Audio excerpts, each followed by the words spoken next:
Thank you, Madam Speaker. Madam Speaker, I have a few questions for my colleagues. What if our foreign policy of the past century is deeply flawed and has not served our national security interests? What if we wake up one day and realize that the terrorist threat is a predictable consequence of our meddling in the affairs of others and has nothing to do with us being free and prosperous?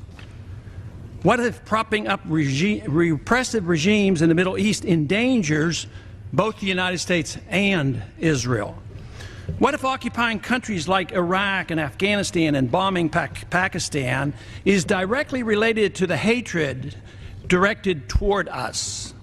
What if someday it dawns on us that losing over 5,000 American military personnel in the Middle East since 9/11 is not a fair trade-off for the loss of nearly 3,000 American citizens, no matter how many Iraqi, Pakistani, and Afghan people are killed or displaced? What if we finally decide that torture, even if called enhanced interrogation technique, is self-destructive and produces no useful information, and that contracting it out to a third world nation is just as evil?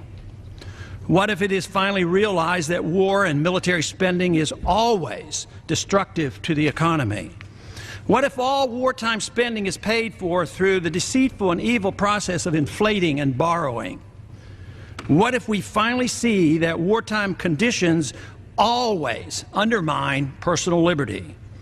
What if conservatives who preach small government wake up and realize that our interventionist foreign policy provides the greatest incentive to expand the government?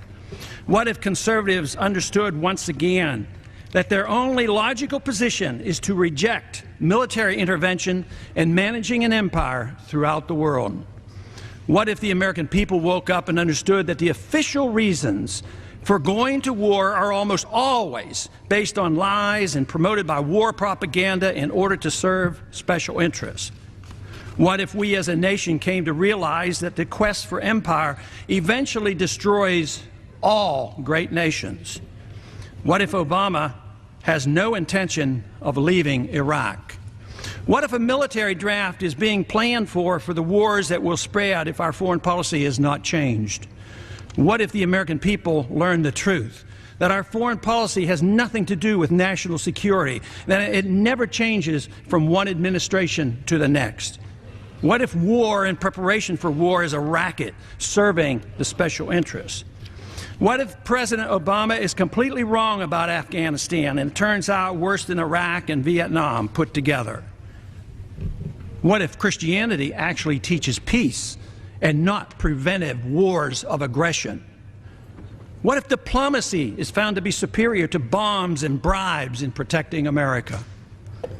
What happens if my concerns are completely unfounded?